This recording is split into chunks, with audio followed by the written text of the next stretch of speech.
आपल्याकडे आहे 10 लाख रुपये, त्याच्यातून आपण एक चांगली 7-8 लाखाची गाडी 100% घेऊ शकतो. पण आपण त्या ठिकाणी तसे न करता 8 लाखाची सोडा, 10 लाखाची सोडा, आपण त्या ठिकाणी 17 लाख, 20 लाख, 25 लाखाची गाडी घ्यायला जातो लोन घेऊन.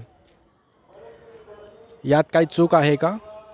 माझ्या मते एखादी व्यक्ती जर एखादं कार घेत असेल आणि त्याच्यातून त्याचं युजेज कमी आहे, पण समाजाला दाखवायला, लोकांना दाखवायचं युजेज जर जास्त असेल, तर त्या ठिकाणी 100% ती गोष्ट चुकीची आहे.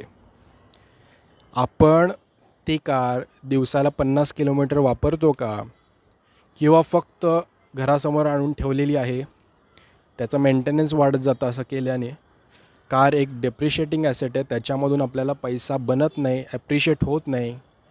आज तुम्ही 10 लाखाची गाडी घेतला किंवा 20 लाखाची गाडी घेतला, तर शोरूमच्या बाहेर आल्या आल्या ती गाडी जवळपास 15, 16, 17 लाखांची होते. तर कुठल्याही डिप्रिशिएटिंग ॲसेटमध्ये जेव्हा आपण पैसा टाकतो, त्या ठिकाणी येणाऱ्या पुढच्या 5-6 वर्षात जे काय आपण स्वतःसाठी पैसा खर्च करू शकलो असतो, ते त्या ठिकाणी वेस्ट होतं.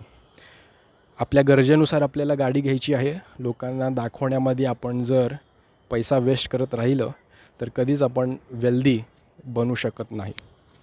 कॉन्टॅक्ट नंबर दिलेला आहे. कार घ्यायची असेल तरीसुद्धा आपण फायनान्शियल प्लॅनिंग करून देतो. ॲडव्हान्समध्ये प्लॅन करायचं आहे, व्यवस्थित प्लॅन करायचं आहे, भरपूर पैसा वाचेल.